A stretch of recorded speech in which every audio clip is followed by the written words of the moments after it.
Amen. Je vous salue au nom de Jésus. C'est encore, comme on le dit, c'est toujours une joie de pouvoir partager la parole du Seigneur. D'ailleurs, c'est ce qu'on sait mieux faire. Amen.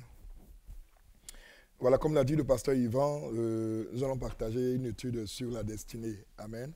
Vous voyez, il est important que nous sachions en fait ce à quoi nous sommes appelés, où est-ce que nous allons et comment nous y allons. Alléluia. La plupart je ne vais même pas dire d'abord les chrétiens, mais la plupart même des hommes sur la terre ici, ils échouent parce qu'ils ignorent ce pourquoi ils existent. En fait, notre existence n'est pas un hasard. Notre existence n'est pas le fruit, comme le dirait certains scientifiques, Bing Bang, on ne sait pas quoi, quelle théorie bizarre en fait. On existe parce qu'on est dans un plan. Dieu a établi un plan pour chacun. Alors, je veux dire à quelqu'un qui est là ce soir que ton existence suit un processus. Tu es dans un couloir, tu es dans un chemin. Tout ce que tu feras doit être en fonction du plan de Dieu pour toi. J'ai pour habitude de dire qu'on échoue dans notre vie parce qu'on est hors du plan dans lequel on devait être. Donc, en dehors du plan, c'est l'échec total. Amen. Et c'est pourquoi il est important de savoir ce à quoi Dieu nous a appelés. Et donc, cette étude sera sur la découverte de sa destinée. Découvrir sa destinée. Donc, c'est en 4 éléments, en 4 points. J'espère que je pourrai terminer par la grâce de Dieu. Mais là où on va s'arrêter là. Amen. Alors, découvrir sa destinée, poursuivre sa destinée, protéger sa destinée et atteindre sa destinée. Voici les 4 éléments sur lesquels nous allons échanger.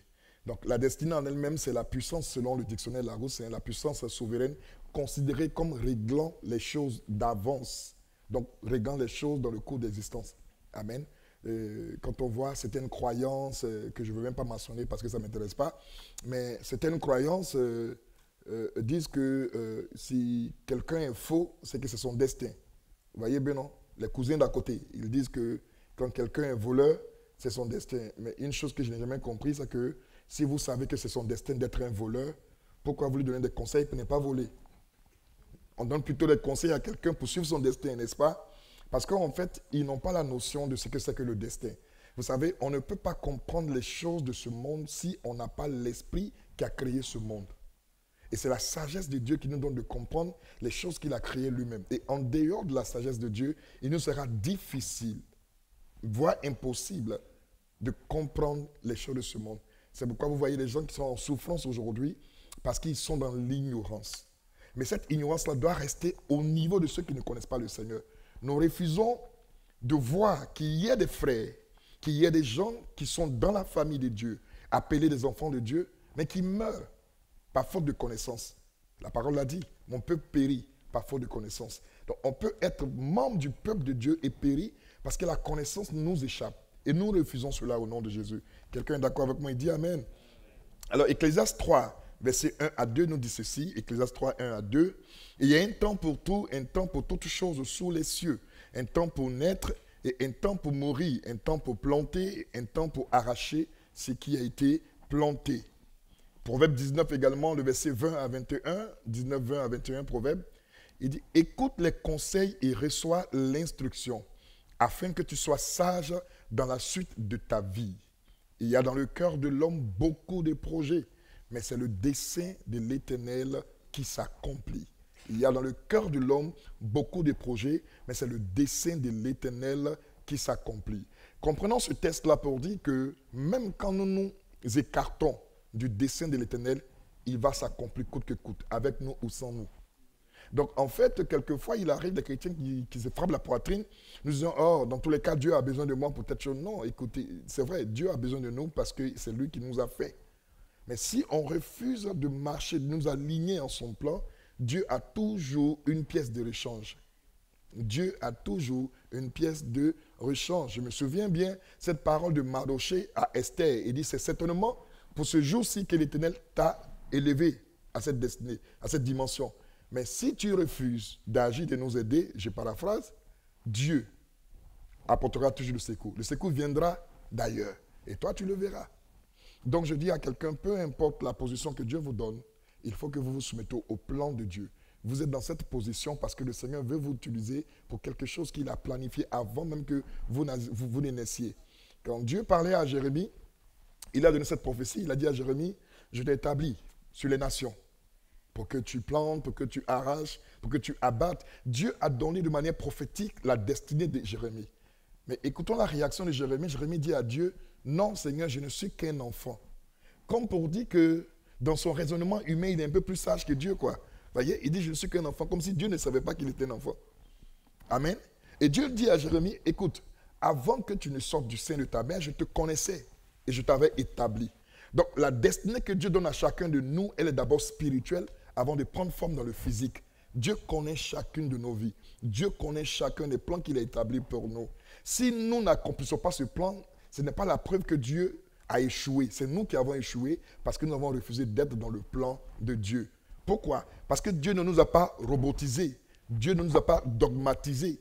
Il nous a donné un libre choix. Mais il nous encourage à marcher dans le bon. Il dit, je mets au-devant de vous la vie et la mort. Choisissez la vie afin de vivre. Mais si on choisit la mort, bon, on va nous enterrer. Bref, il y a 7, amen. Il y a 7 temps dans la vie de l'homme. Amen. J'ai défini 7 temps dans mes recherches par la grâce de Dieu. 7 temps de la vie de l'homme. Il y a le temps de la naissance. On naît, on apprend, on comprend ce qu'on apprend. Ensuite, on fait ce qu'on a appris. Ensuite, on profite de ce qu'on a appris. Et ensuite, on donne maintenant, comme un expérimenté ou comme quelqu'un qui a eu de l'expérience, qui a vécu, on donne aux autres, à la génération qui viendra après nous, ce qu'on a pris, ce qu'on a profité, et après, on se repose. Amen. Ça veut dire que bon, voilà quoi, on se repose. Alléluia. Donc, voici 7 temps. La naissance, apprendre, comprendre, faire, profiter, donner et se reposer. Romains chapitre 14, verset 12. Romains chapitre 14, verset 12 dit, « Ainsi, chacun de nous rendra compte à Dieu pour lui-même. » Non pas pour son frère, non pas pour son père, ni pour son collègue, mais il rendra compte à Dieu pour lui-même. Rendra compte à Dieu. J'ai vécu dans ce monde, j'ai respiré l'oxygène de Dieu sans payer un euro. Alors que la petite lumière que les gens ont fabriquée, on nous taxe de grosses factures. Mais on profite du soleil sans rien payer. Et donc, Dieu nous demandera qu'est-ce qu'on a fait de toute cette grâce qu'il nous a accordée. Chacun rendra compte. Parce que si nous existons, en profitant du soleil, en profitant de l'oxygène, en profitant de l'eau, de toutes ces choses-là, c'est pour un but. Et ce but-là, nous devons travailler pour l'atteindre. Alléluia. 1 Corinthiens chapitre 7, verset 7. Je suis toujours en introduction. 1 Corinthiens chapitre 7, verset 7. Il dit, je voudrais que tous les hommes fussent comme moi. L'apôtre Paul qui le dit. Mais chacun tient de Dieu un don particulier. L'un d'une manière, l'autre d'une autre. Donc chacun tient de Dieu un don particulier. Dans le contexte de ce texte-là, il parlait plutôt du foyer, du mariage. Paul a décidé de ne pas se marier. Vraiment, Paul a fait sa décision. Je pense que sa décision lui a plu à lui, mais moi, ça ne me plaît pas. Mais, vous comprenez bien? Et il a dit, mais chacun tient de Dieu un don particulier.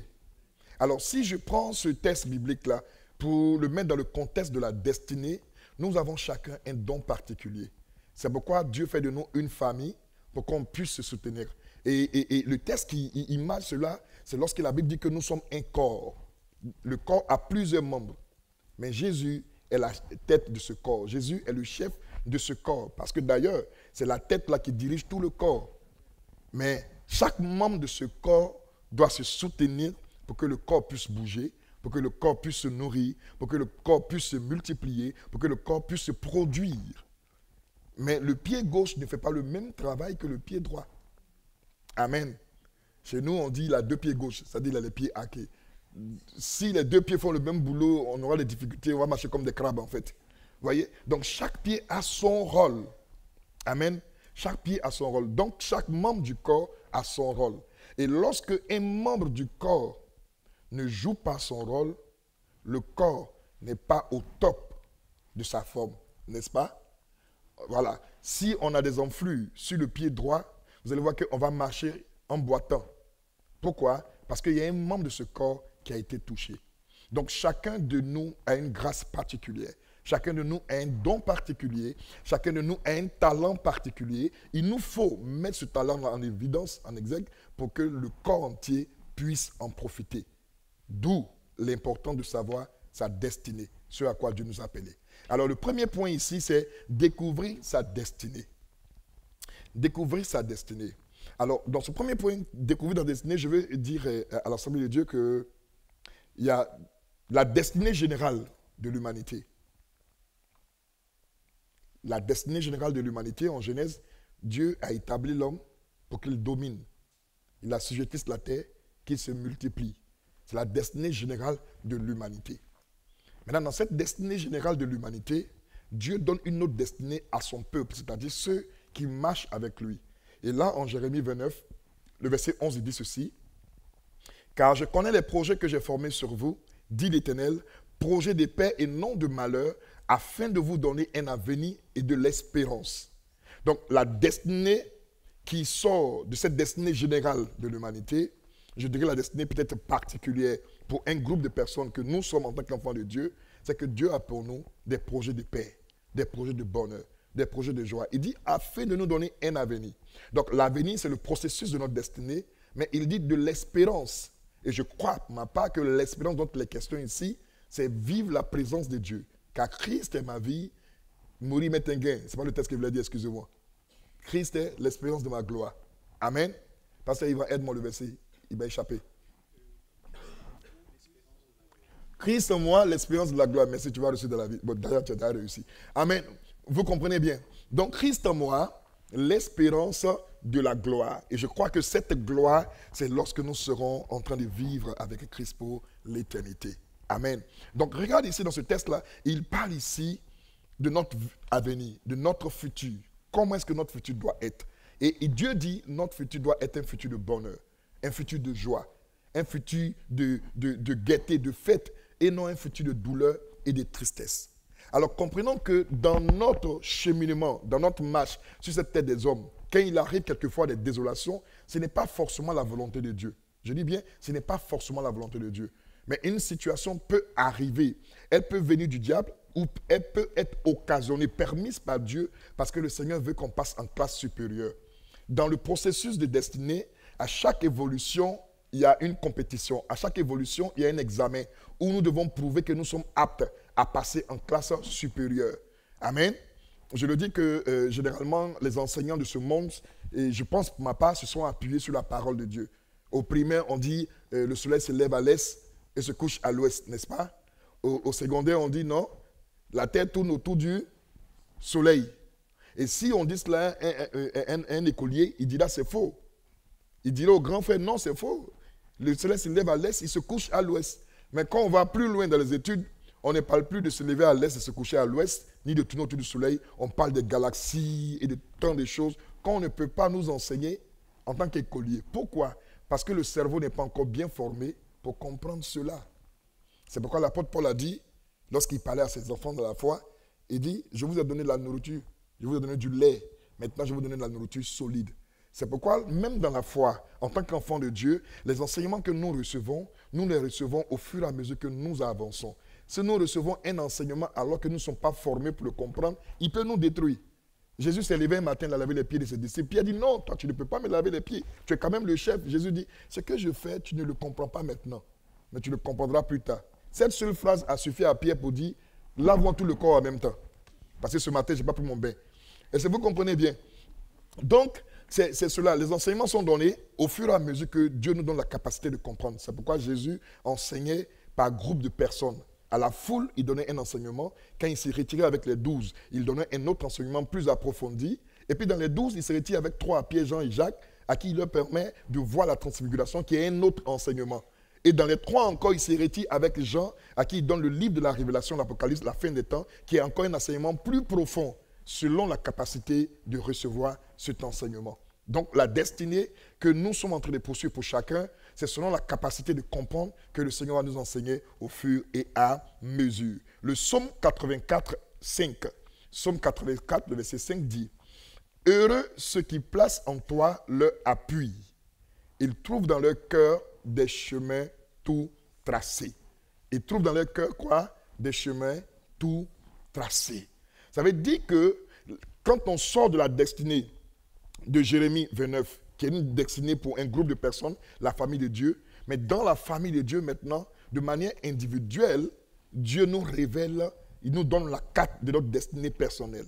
Et cette carte, il dit, il met dans nos cœurs un chemin tout tracé. Chacun de nous ici ce soir a dans son cœur un chemin tout tracé. C'est la découverte de ce chemin-là qui nous donne d'être stable. Même dans une atmosphère hostile, on est heureux, on est calme, parce qu'on sait où on va.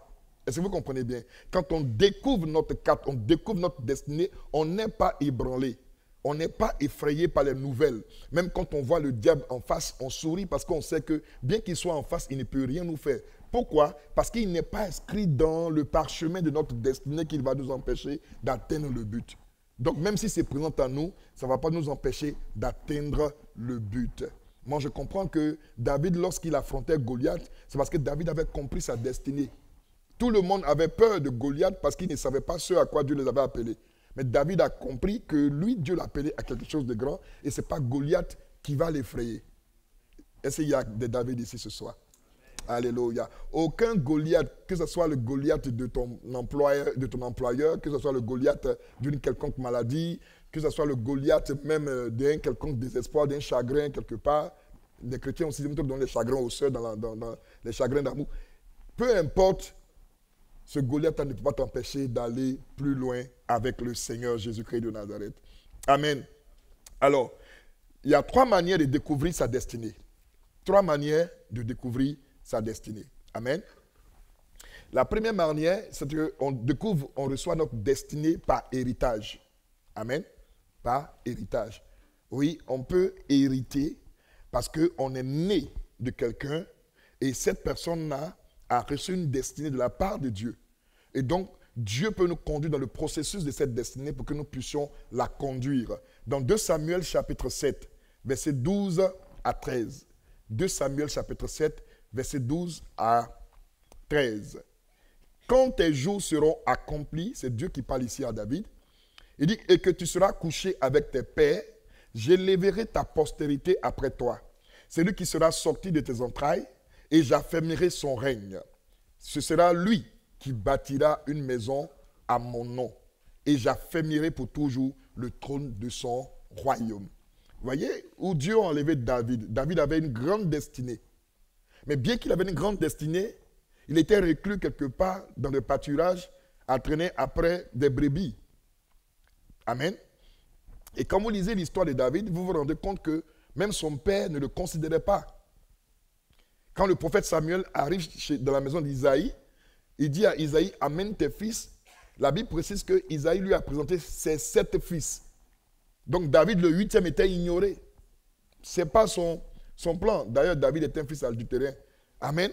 Il a été ignoré. Pourquoi il a ignoré David? Lui seul le sait. Mais moi, je peux comprendre une chose, que lorsqu'on commence à vous ignorer, c'est un signe que vous avez une grande destinée. Parce que lorsque vous avez une grande destinée, le diable influence des gens autour de vous pour vous combattre afin de vous empêcher de réaliser cette destinée. Donc si vous êtes combattu, célébrez le Seigneur parce que votre destin est grand. Alors David va accéder à la royauté et il va marcher dans la voie de Dieu. Il va désirer bâtir un temple à l'honneur du Seigneur. Et Dieu lui dit, tu fais bien d'avoir ce désir. Mais ta part de destinée s'achève ici. C'est ton fils qui va continuer cette destinée. Est-ce que vous comprenez bien? Et donc, on peut découvrir sa destinée par héritage. Alléluia. Par héritage. Isaac a été l'époux de Rebecca parce que Isaac est sorti d'Abraham. Est-ce que vous comprenez bien? Jacob est sorti d'Isaac. Il est devenu père de 12 tribus. Joseph est sorti de Jacob. Il a géré l'Égypte. Est-ce que vous comprenez bien? Donc, on peut hériter d'une destinée. Et on suit cette destinée-là dans le plan de Dieu. Donc, Dieu peut donner une destinée à un individu, comme il peut donner une destinée à toute une famille, de génération en génération. on peut hériter aujourd'hui de la destinée qu'avait notre arrière-grand-père ou notre aïeul. Et on continue cette destinée. Et souvent, ça laisse des marques physiques sur notre corps. Souvent, l'arrière-petit-fils qui n'a pas vu l'existence de son arrière-grand-père a des traits de ressemblance et la même manière de penser que son arrière-grand-père. Juste parce qu'il est dans un processus. Amen. Bon, je ne vais pas m'attarder sur ces choses-là. Il ne faut pas que ça sorte de la doctrine. Alléluia. Deuxième chose, on peut découvrir sa destinée par l'instruction.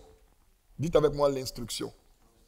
Quand on refuse d'apprendre, on refuse de savoir. Et quand on ne peut pas savoir, quand on ne sait pas, on ne pourra pas faire. Donc on peut découvrir sa destinée par instruction. Genèse chapitre 25, verset 27. Amen. Genèse 25, verset 27. Excusez-moi. Ses enfants grandirent. Ésaü devint un habile chasseur, un homme des champs, mais Jacob fut un homme tranquille qui restait sous les tentes. Vous savez tous l'histoire de Jacob et d'Ésaü et la prophétie qui était donnée à leur mère par rapport à leur naissance. Deux nations se combattent dans ton sein, le plus grand sera assujetti au plus petit, tout cela vous savez.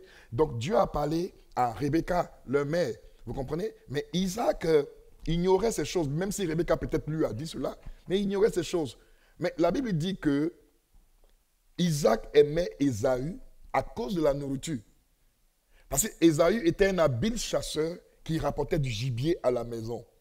Mais regardez bien Jacob.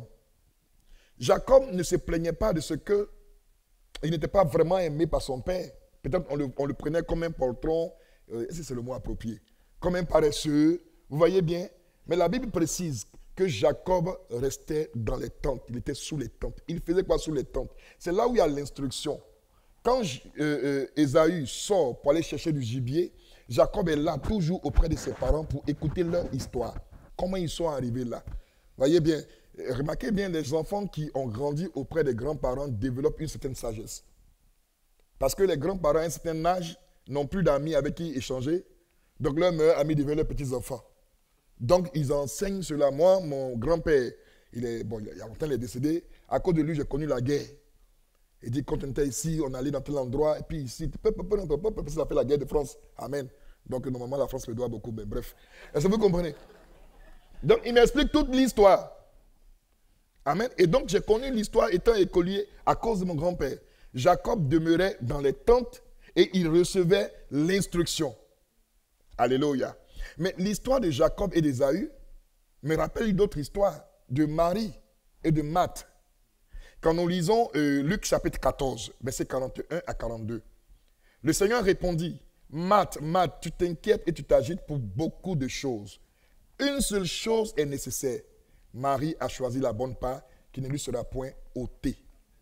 Marthe avait quoi? Son projet de faire à manger pour Jésus. Marthe voulait se comporter comme Ésaü qui rapportait du gibier à Isaac. Donc, faisons-lui à manger, certainement qu'il va avoir les regards sur moi. Mais Jésus n'est pas Isaac en fait. Est-ce que vous comprenez bien? Isaac se nourrissait des gibiers seulement, peut-être un peu comme moi. Mais Jésus, il ne mangeait pas que du gibier, il se nourrissait aussi de la parole de Dieu. Et alors que Marie se plaignait de ce que, et plutôt Marthe se plaignait de ce que Marie ne vienne pas l'aider, Jésus dit, tu t'agites pour beaucoup de choses. Mais une seule chose est nécessaire. La réponse de Jésus est que, Marthe, tu cherches tellement de choses que tu es distraite. Mais cherche ce qui est important pour toi, ce qui est nécessaire, ta destinée. Car c'est ta destinée qui est toute ta vie. Et cela ne te sera pas ôté. Marie a choisi la bonne part. Qu'est-ce que Marie faisait? Elle était assise au pied du maître, écoutant les instructions du maître. Et il dit, cette part ne lui sera pas ôtée. Donc, elle a reçu dans l'histoire sa destinée par l'instruction. Donc, lorsque nous sommes des chrétiens très attentifs à la parole de Dieu, la méditant jour et nuit, Josué chapitre 1, verset 8, que ce livre de la loi ne s'éloigne point de ta bouche, médite le jour et nuit, afin d'agir fidèlement selon tout ce qui est écrit, c'est alors que tu auras du succès dans ce que tu entreprendras, dans tout ce que tu entreprendras, et c'est alors que tu réussiras. Il y a une différence entre le succès dans le texte ici et la réussite. Tu réussiras dans tout ce que tu entreprendras parce que tu as suivi les instructions, mais également, tu auras du succès plutôt dans tout ce que tu entreprendras à cause des instructions, mais tu finiras par réussir. Je ne sais pas de quelle réussite il parlait, mais je veux bien croire que c'est une reçue qui le rapproche de Dieu. Alléluia. Donc l'instruction est importante. C'est pourquoi vous qui venez à l'étude du soir, vous qui venez à l'étude biblique, vous allez voir, ce n'est pas une comparaison, mais vous allez remarquer, je ne vous dis pas de vous comparer à vos frères qui ne viennent jamais aux études du soir, parce qu'il y en a beaucoup partout dans le monde entier qui ne viennent pas aux études du soir, mais vous allez voir la différence. Plus tu apprends, plus tu es serein. Plus tu sais, plus tu es tranquille. Quand quelqu'un est en train de prier, fuis. Toi, tu es serein parce que tu as appris. Et dans l'histoire, il n'est pas dit que tu vas mourir maintenant. Le Seigneur dit, je vous donne ma paix, pas celle que donne le monde. La paix du monde, c'est l'absence de bruit de guerre. Mais la paix du Seigneur, même dans le feu, tu dors tranquille. Même dans la fosse au lion, tu sors tranquille. Parce que tu sais, tu as l'instruction que celui avec qui tu es ne peut pas et ne t'abandonnera jamais. Amen. Donc, on découvre ici, en ce deuxième élément, toujours dans découvrir sa destinée, on découvre sa destinée par l'instruction. Et je termine avec la découverte de la destinée. Et le troisième élément, pour découvrir sa destinée, c'est par la vision. Par la vision, par le rêve. Vous savez, beaucoup de rêves naissent dans nos cœurs. Mais on ne prend pas la peine de les présenter à Dieu pour savoir qu'est-ce que ça signifie. Dieu nous révèle quelquefois notre destinée par le rêve qu'il met à notre cœur. C'est une vision pour la plupart du temps. Lisons un peu l'histoire de Joseph. Genèse 37, versets 6 à 11. Genèse 37, versets 6 à 11. Il leur dit, écoutez donc ce songe que j'ai eu. Nous étions à lier des gerbes au milieu des champs, et voici ma gerbe se leva et se tint debout. Et vos gerbes l'entouraient et se prosternaient devant elle. Ses frères lui disent, est-ce que tu régneras sur nous? Est-ce que tu nous gouverneras? Et il le haït encore davantage à cause de ses songes et à cause de ses paroles. Je m'arrête là avant de continuer. Il a juste eu son rêve, il a expliqué. Mais les frères donnent la révélation du rêve. Donc, est-ce que tu es en train de dire que tu vas régner sur nous, que tu vas gouverner sur nous? Moi, Joseph, je n'ai rien dit, j'ai juste expliqué, je me suis couché. Ce que j'ai vu, c'est ce que je vous ai expliqué. Maintenant, eux, ils ont donné la révélation, en fait, ils ont donné un point de la destinée de Joseph. Mais Joseph, il ne s'est pas arrêté là, il allait plus loin. Quand la Bible dit le témoignage de deux est fondé, le témoignage de deux est grand. Le premier rêve, c'est sa gerbe qui était debout au-dessus des gerbes de ses frères. Mais Joseph va avoir un deuxième rêve pour témoigner de sa destinée. Dans la suite, la Bible dit, dans la suite du verset, il eut encore un autre songe et il le raconta à ses frères. Il dit, j'ai eu un songe et voici le soleil, la lune et 11 étoiles se prosternaient devant moi. Il le raconta à son père et à ses frères. Son père le réprimanda. Comprenez que lorsque quelque chose provient de votre destinée, l'un des signes par lequel vous pouvez savoir que ce qui provient, ce que vous venez de dire vient de votre destinée, c'est que les gens vont se poser tout de suite. Pas parce qu'ils le veulent d'eux-mêmes, mais le diable qui rôde, qui cherche qui il va dévorer, ce diable qui rôde là, lorsque vous serez en train de dire quelque chose qui est en rapport avec votre destinée, vous allez voir tout de suite du combat.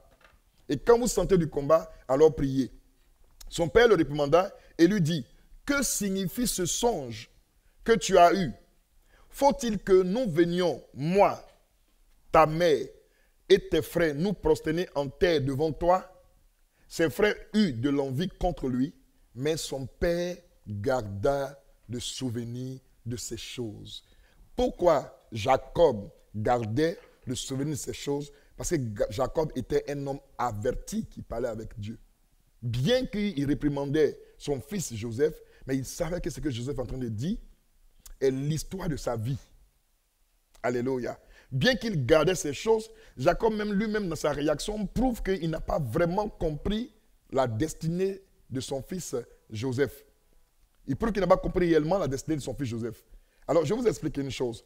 Dans le deuxième songe de Joseph, il dit, le soleil et la lune et 11 étoiles se sont prosternées devant moi. Et le père explique le songe de Joseph. Et le père dit, veux-tu dire que moi, ton père, ta mère et tes frères, puisqu'il avait 11 frères, allons nous prosterner devant toi? Il n'avait pas compris la deuxième partie du songe. Parce que le deuxième songe de Joseph allait plus loin dans sa destinée. Vous savez pourquoi?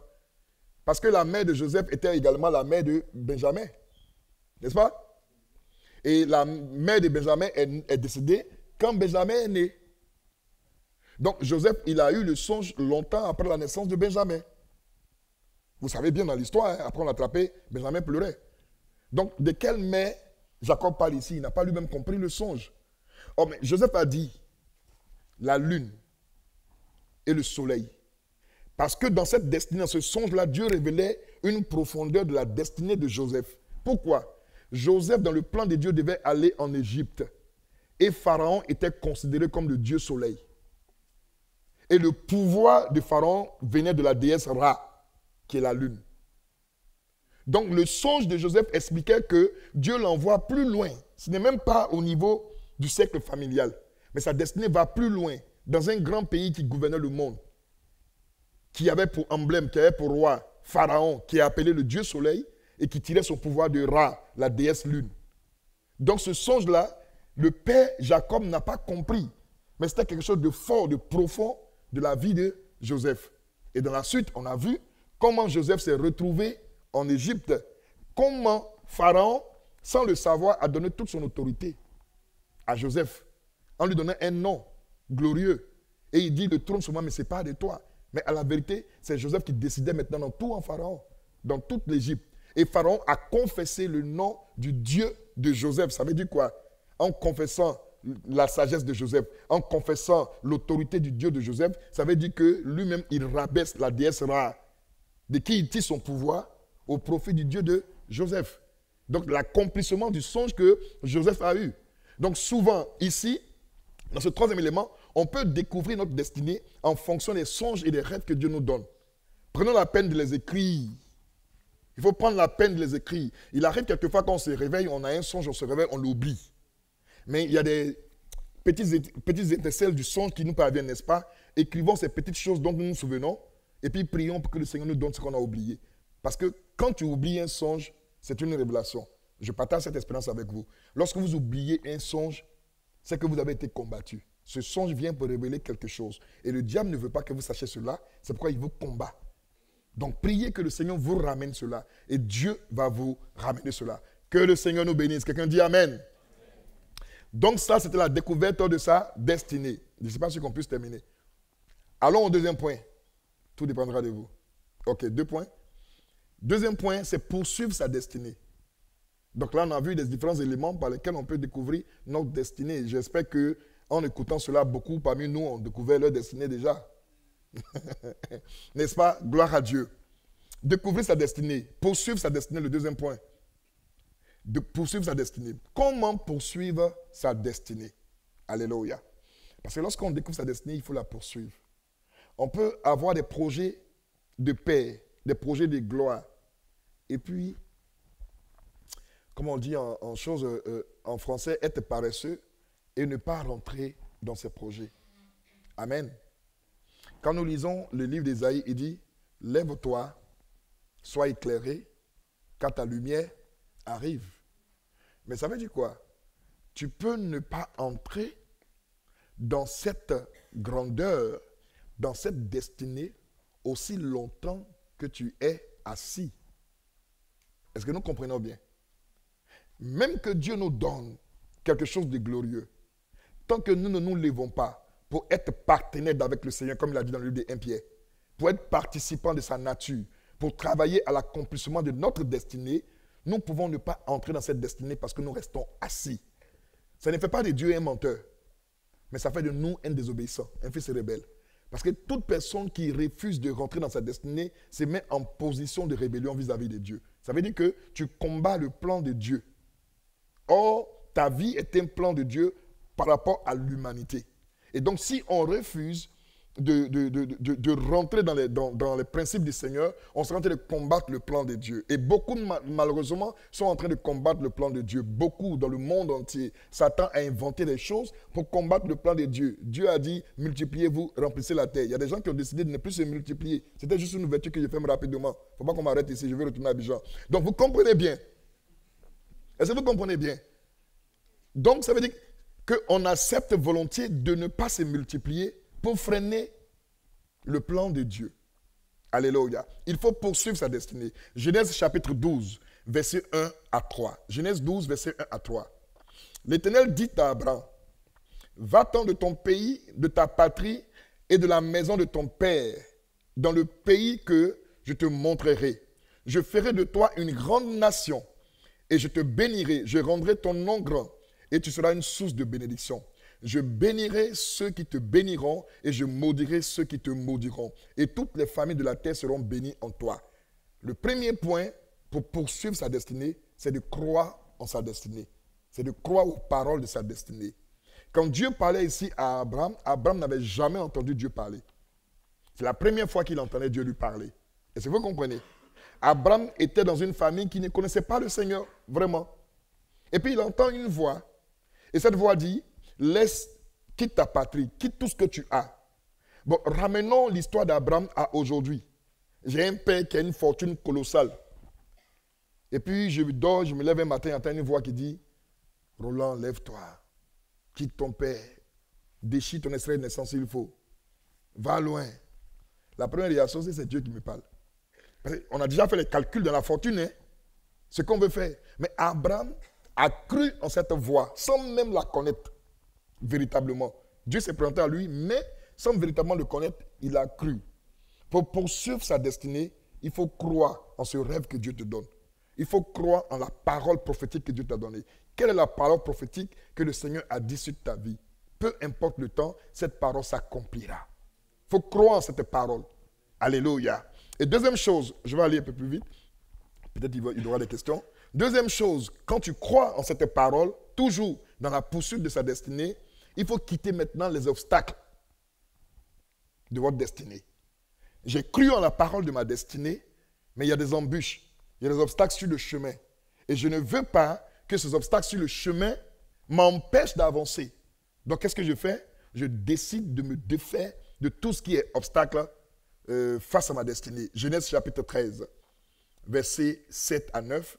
Et ensuite, on lira le verset 14 à 16. Genèse chapitre 13, le verset 7 à 9. Et ensuite, on lira le verset 14 à 16.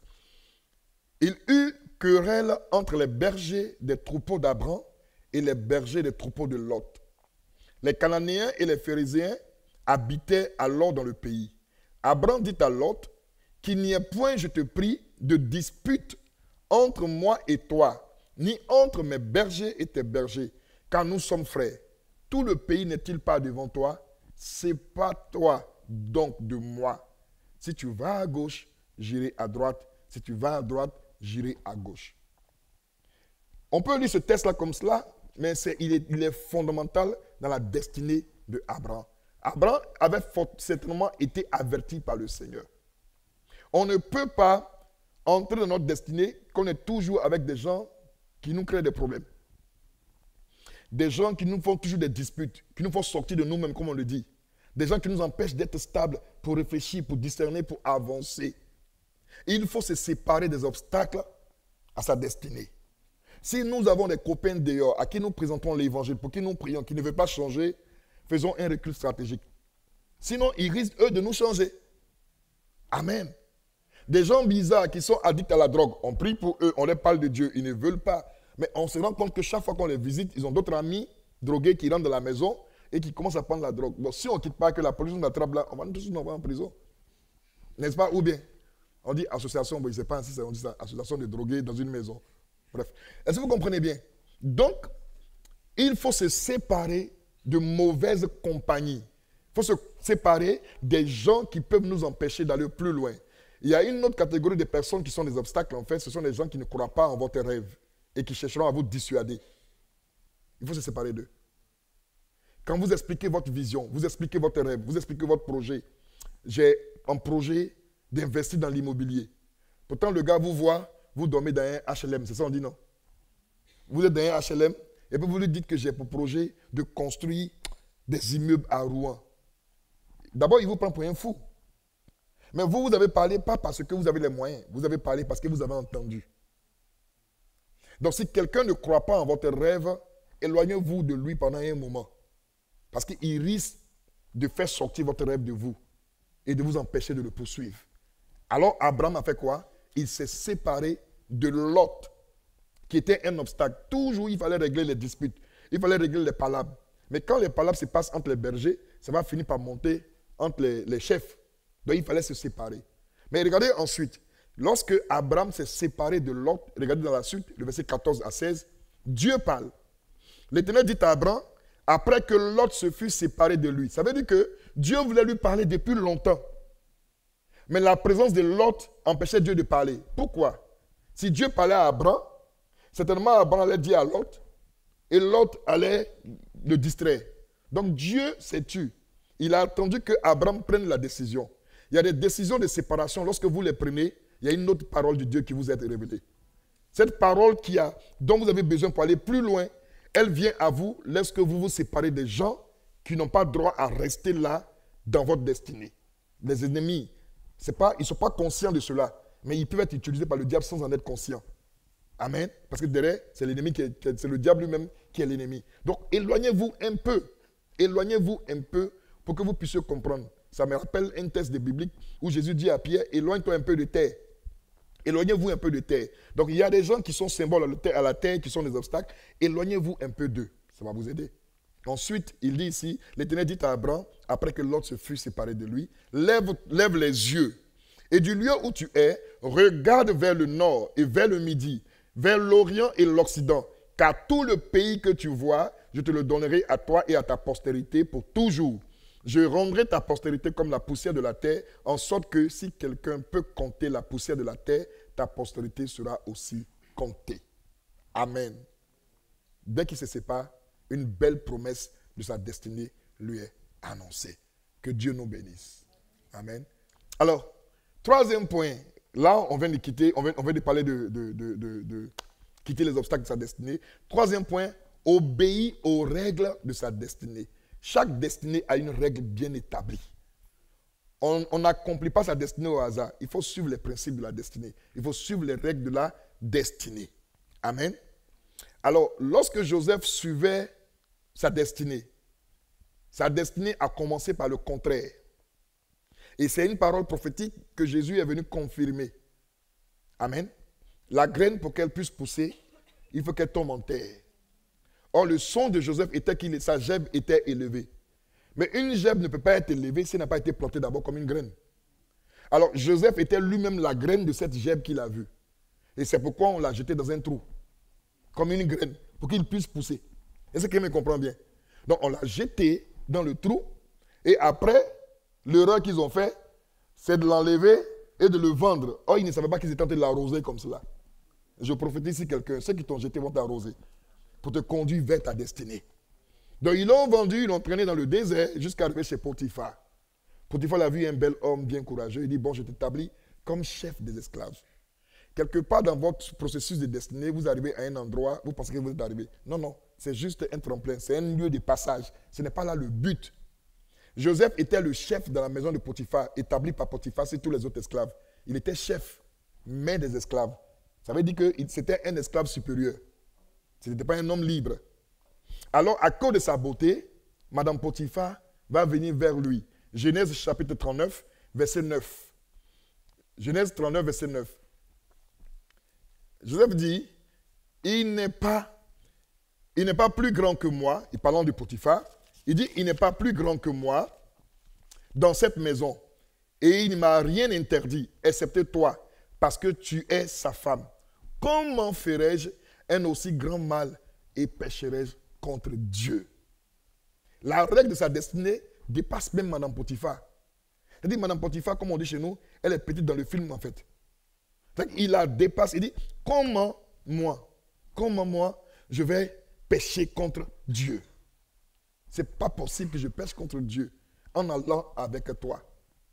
Madame Potiphar lui dit, si tu ne viens pas avec moi, je risque de te faire condamner. J'essaie d'expliquer un peu.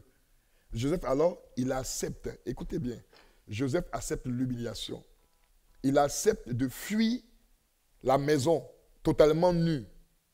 Il accepte d'avoir honte devant les hommes que d'avoir honte devant Dieu. Quand vous avez une grande destinée, cette destinée peut vous conduire dans certaines épreuves. Mais ne cherchez pas à avoir forcément l'approbation des hommes. Cherchez l'approbation de Dieu. S'il vous faut avoir honte devant les hommes, acceptez cette honte. Pourquoi? Parce que la honte des hommes a une date de péremption. Elle ne dure pas. Mais la honte de Dieu, elle te reste dans le corps. Même quand Dieu même t'a pardonné, même quand tu t'es repenti, chaque jour quand tu veux prier, le diable dit, tu as dit quoi? Toi aussi, arrête. On s'est vu hier là. Il va tout le temps te rappeler ton péché. Même si Dieu t'a pardonné, il va te rappeler. Ça peut t'exercer la pression. Si tu n'es pas fort, tu peux te retrouver à tomber dans les mêmes choses. Pour obéir aux règles de sa destinée, il faut fuir les choses qui peuvent freiner ta destinée.